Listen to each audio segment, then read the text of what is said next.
రాష్ట్రాన్ని అంతర్జాతీయ quantum deep tech innovation hub గా మార్చడమే లక్ష్యంగా మొదటి ఇంక్యుబేటర్ ప్రారంభమైంది. కృష్ణా జిల్లా గన్నవరంలోని మేధా టవర్స్ లో చండీగఢ్ విశ్వవిద్యాలయం ఏర్పాటు చేసిన ఇంక్యుబేటర్ను అమరావతి క్వాంటమ్ మిషన్ డైరెక్టర్ ప్రారంభించారు. క్వాంటమ్ టెక్నాలజీ, కృత్రిమ మేధ, అడ్వాన్స్డ్ సెమీకండక్టర్లు, రోబోటిక్స్, స్పేస్ టెక్నాలజీ వంటి ఆవిష్కరణలపై పనిచేసే స్టార్టప్లకు ఇది ఉపయోగపడనుంది.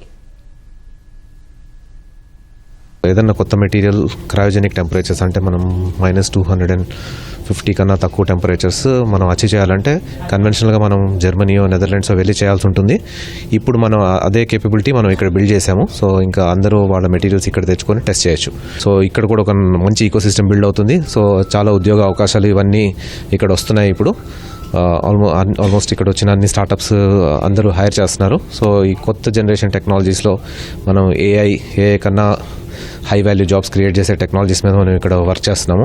సో వీటన్నిటికీ ఇక్కడ రాష్ట్ర ప్రభుత్వం మనం ఫెసిలిటీస్ అన్ని క్రియేట్ చేసి అందరూ entrepreneurs, then students and researchers వచ్చి ఇక్కడ పనిచేసుకునేటట్టు మనం అన్ని అవకాశం కల్పిస్తున్నాం. గతంలో మనం హైదరాబాద్లో సాఫ్ట్వేర్ పరంగా చాలా అభివృద్ధి పదవులు, మనం హార్డ్వేర్ పరంగా ఆ రోజున అంత ఎక్కువ చేయలేదు. ఇప్పుడు మాత్రం మొత్తం ఒక complete ecosystem, software, hardware, quantum, artificial intelligence అన్నిటి పరంగా కూడా మన ఆంధ్రప్రదేశ్ పురోగతిలో ఉండాలి, పురోభివృద్ధి ఉండాలి అని చెప్పేసి ముఖ్యమంత్రి నారా చంద్రబాబు నాయుడు గారి డైరెక్షన్లో మేమందరం కూడా దానికోసం శ్రమిస్తున్నాం. This test facility already is getting used. We just trained a few people.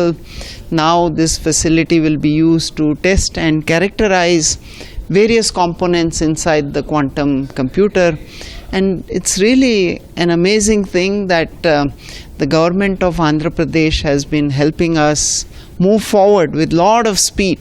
Under the Chief Minister's leadership, we've got lot of help to make this happen in record time.